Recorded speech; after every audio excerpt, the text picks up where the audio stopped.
Sumalang sa clarificatory hearing ng DOJ, sina Senyor Aguila at iba pang opisyal ng Socorro Bayanihan Services Incorporated.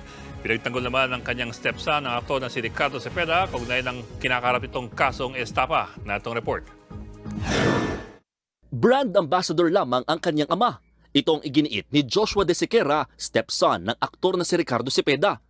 Kasunod yan ng pagkakaaresto kay Cepeda sa isang resto bar sa Caloocan nitong Sabado dahil sa kasong syndicated estafa.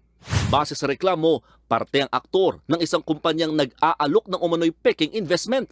Pero ayon sa deleted post ng kanyang stepson, madaling mapatunayan ng mga abogado na inosente ang kanyang ama lalo't may kopya sila ng dokumento na wala ang pangalan ng aktor sa mga nagmamay-ari ng umano'y ng scam na kumpanya. Sa ngayon, nakakulong pa rin si Cepeda sa Quezon City Police District at walang piyansang inirekomenda sa kanya. Sumalang naman sa clarificatory hearing ang mga opisyal ng umano'y kulto sa Surigao del Norte na Socorro Bayanihan Services Incorporated. Kaugnay ito ng mga alegasyon ng pang-aabuso at sapilitang pagpapakasal sa kanilang grupo na isinampa ng NBI noong Hunyo. Dumating kanina sa tanggapan ng Department of Justice ang leader ng grupo na si Jaren Esquilario o mas kilala bilang Senyor Aguila at 3 iba pang miyembro.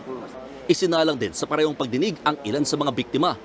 Isusunod naman ng DOJ ang preliminary investigation sa mga reklamo. Nagbabalita mula sa Frontline, Mon Gualvez, News 5. Mga kapatid, Ed Lingaw po, maging maalam at may pakialam sa mga napapanahong balita sa ating bansa. Para sa mas malalimang pagtalakay at paghimay sa mga issue at headlines, tumutok lamang at mag-subscribe sa social media pages ng News 5.